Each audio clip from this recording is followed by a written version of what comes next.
Good evening, everyone, and welcome to this evening's Woodbury County Board of Adjustment.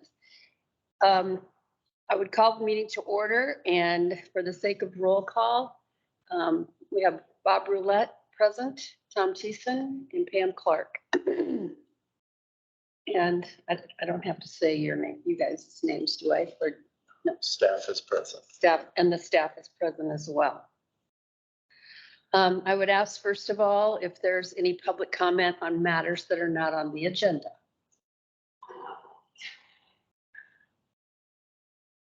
Drop these off for you. This is at 1026 Charles Avenue. This was filed on the utilities board docket. It was written by one of our landowners, and she's from office, by the way. But there's all kinds of information in here, references and that type of thing, because I think we stirred up more questions than we answered last time we were here. So you can take these home and read them at your leisure and make references that you want on that. So, and the people that aren't here, they look into, aren't here, would like to have one, they can contact tonight and everyone. 26 Charles Avenue. Deb May. And it's 26? 1026. 1026, okay. Almost. Say it must be up there. Yeah. Yeah, there's a lot of references and scientific information in it.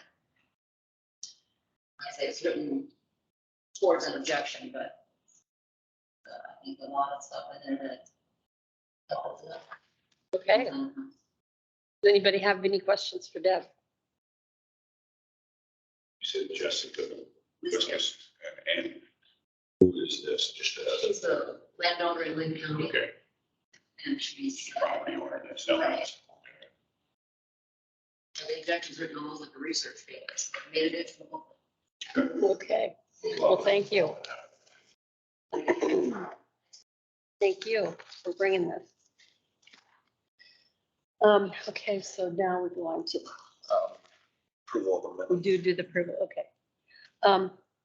Everyone was emailed a copy of the minutes. So could I have a motion for approval of the minutes, please?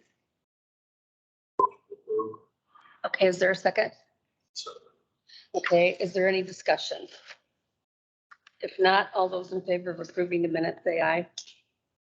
Opposed, same sign. Motion carried.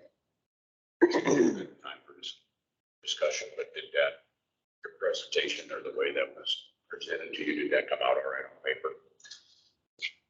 For the approval last, there was a lot of questions on that last month's application. Okay, yeah, There was a lot of work that I know. yeah, there was, it ended up working out with the county engineer's standpoint. Okay. In particular, when it came to the respiration of the driveway, so he's working hand in hand with them.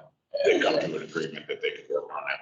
Okay. Yeah, they're working together on that, and then all the conditions were, of course, put into the resolution that Daniel signed for him to eventually pursue a building permit. So his intention is to go forward with it. Now that the variance is in place, he can basically apply for the building permit at any time of his choosing. Yeah. Well, thanks for all the effort on it. I know that wasn't your 5-minute job. That was quite an intricate case. Yeah, a lot of little parts to that one. And then go on to this, right?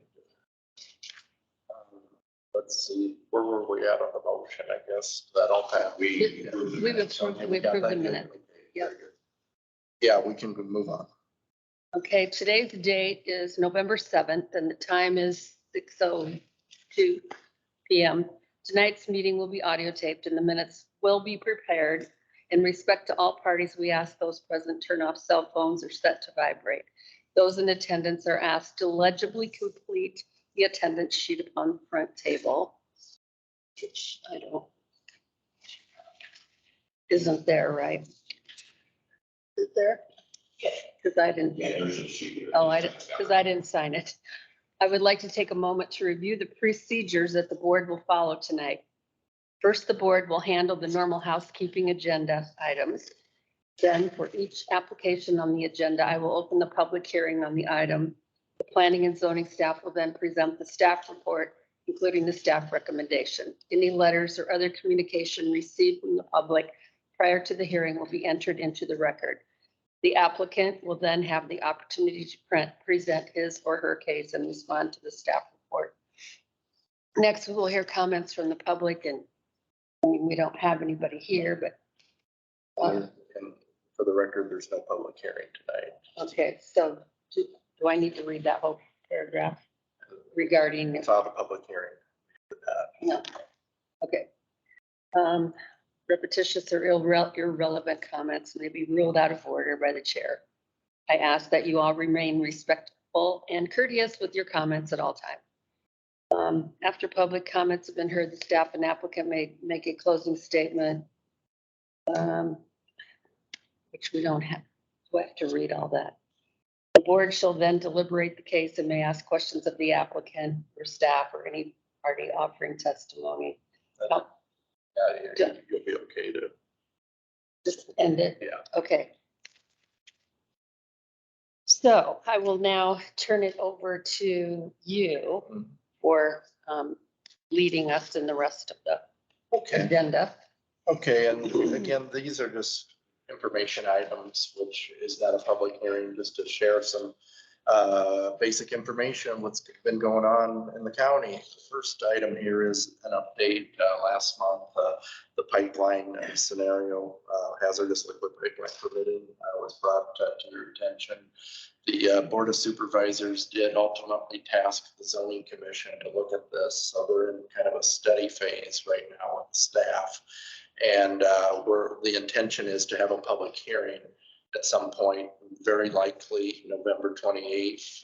We've still got to work out the details with the chair of the zoning commission. But the concept is staff has been working the county attorney's office, the county engineer's office, as well as the emergency management department on coming up with a concept. The supervisors were looking specifically to a setback that would possibly assist with the conditional use process. So we have that on the record on the books right now, where a conditional use permit goes through zoning commission, comes to the Board of Adjustment for formal approval. So the ordinance amendment concept is looking at adding supplemental material to assist the board in the decision-making process of how to permit. What staff has looked at and found is a reasonable concept is what they call consultation zones, as well as planning zones, as a method to look at the pipeline corridors and maybe creating a communications infrastructure for residences that live within the proximity of a pipeline. And what we found in the literature from the Department of Transportation, they operate a group called PHMSA. And what PHMSA does is they regulate the natural gas pipelines and the hazardous material pipelines.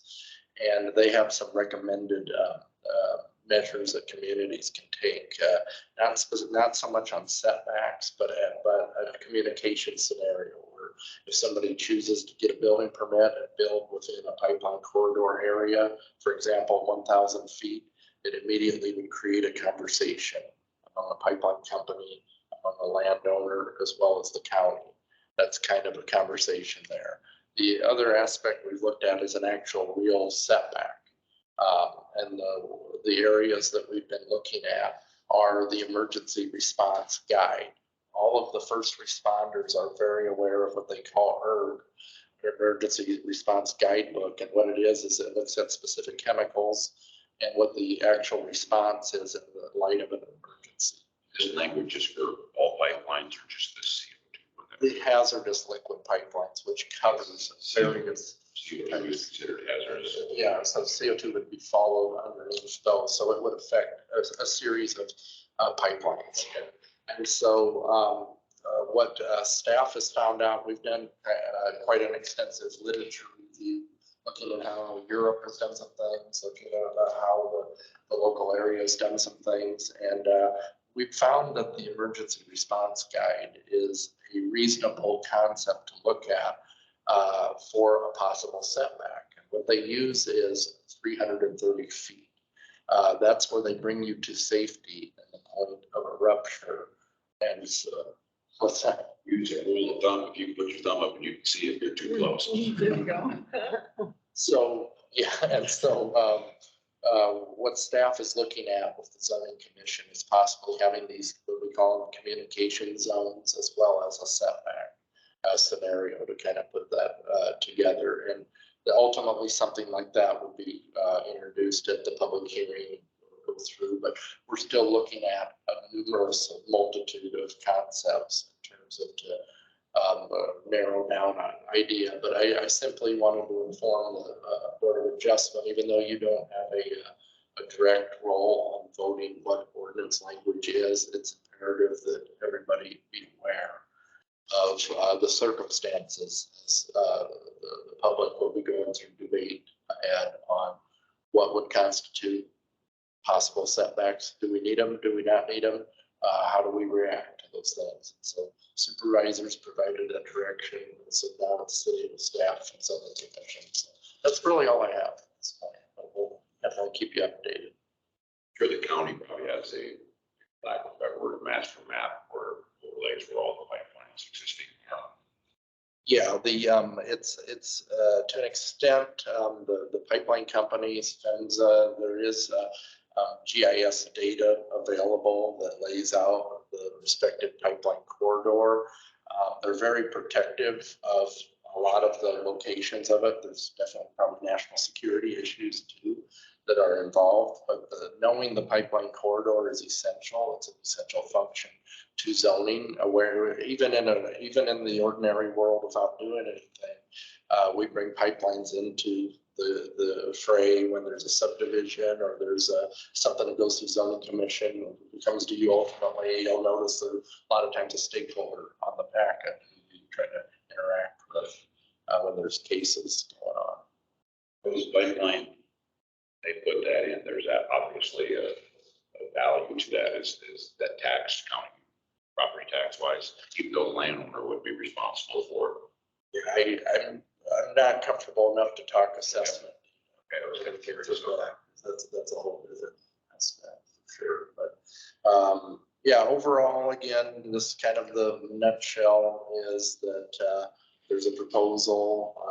Staff is working with zoning commission, and we're likely thinking that the 28th or so might be where the public hearing will stand once those details are laid out. Sure. So then we would be expected to be there. That's fully up to you. Again, the Board of Adjustment as a board does not have a function as it pertains to the passage of ordinances or ordinance amendments. However, for informational purposes, I mean, it's up to folks to. Is the public hearing going to be in conjunction with like a regular board meeting, county supervisors meeting, or is it going to be a special? The ordinance designs the zoning commission and their monthly meeting to facilitate the public hearing. Because what happens is zoning commission has to recommend language to the supervisors.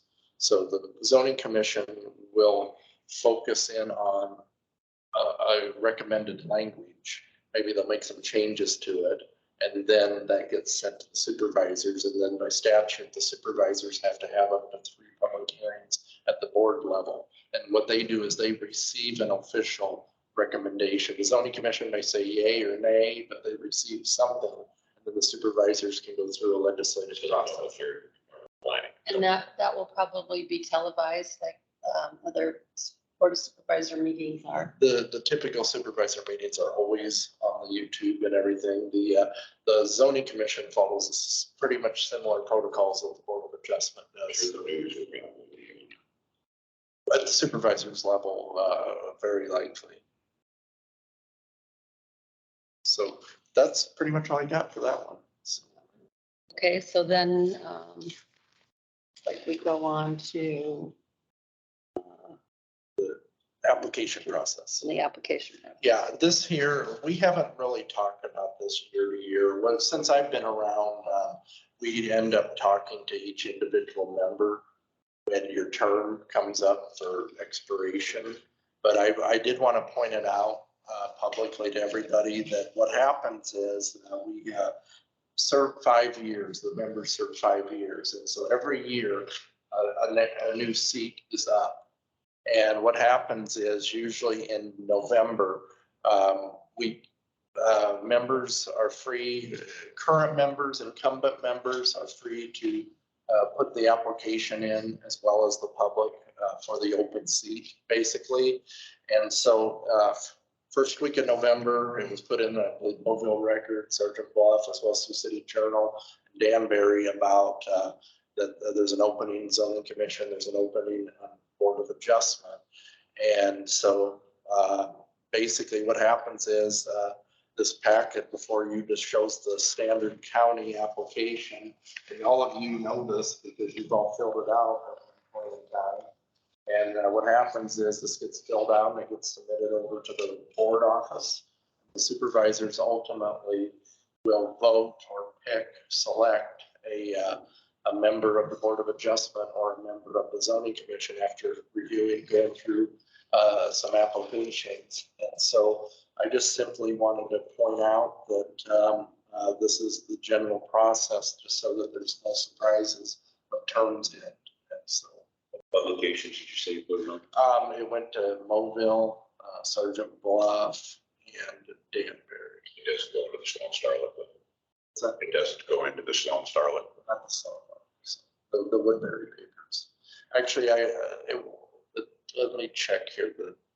I have to check on the journal one. I'm sure that the small town papers, and we also use social media as well. A lot of times with the cost of the journal, we usually do kind of like a legal instead of the actual ad there. Sloan should be in Woodbury though, shouldn't It is. So, it goes to Sloan Corning, say it's very big.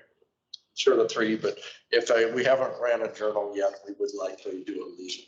I know there's a lot of people that don't get those publications, including myself. So yeah, the whole idea is typically social media. It's been put out on Facebook, Twitter, as well as the papers as well. Down on Facebook, John. Yes. It's just one of the many avenues to try to catch attention. So. But that's all I've got for that. Okay. So we don't really have anything left other than board comment, right? The public comment matters now on the agenda, no public. No public here, so. If there's any board questions of staff. And on that publication of the application, obviously it's purely up to you, but I'd like to see it go into a Sloan Starlet because it's a free publication. Doesn't cost anything to put public notices in it. You literally get 1,000 residents that you probably won't get through Facebook. Unless you're not wanting people from that area down there, I guess. Oh, no, not at all. I mean, if it has a good catch of Woodbury, that's a possibility. Yeah. Like I said, it gives towns. Might be asking if you have any good contacts down Probably. there. Calling you. Any other comments from the board? Well, if you're going to staff update, again, zoning commission will likely be on the 28th. Supervisors tomorrow night are having their second and possibly final reading of the RAGBRAI language that we talked about before, which basically allows for kind of under a sunset provision for goods and services to be sold along the RAGBRAI route during the hours of RAGBRAI. Due to the legacy of the ordinance, what's been built in the ordinance as it pertains to alcohol, conditional use permit would be required if one of the vendors desire to sell that. They would have to bring it to zoning commission and the Board of Adjustment as part of that. But otherwise, if there's no alcohol involved, then it's allowed during those timeframes whenever RAGBRAI announces the official dates for respective zoning districts. So I thought that they already committed to having RAGBRAI from Sioux City, but that's not a set in stone yet. It's not a set in stone, and I can't speak for them, but I know that they have to look at the conditions on the ground. Ordinances, so. But that's all I've got. So, And then is there a motion to adjourn? Motion to adjourn. So you just made a motion to adjourn. Is there a second? Okay, all those in favor signify by saying aye. Aye. Opposed, same sign. Motion carried and the meeting's adjourned.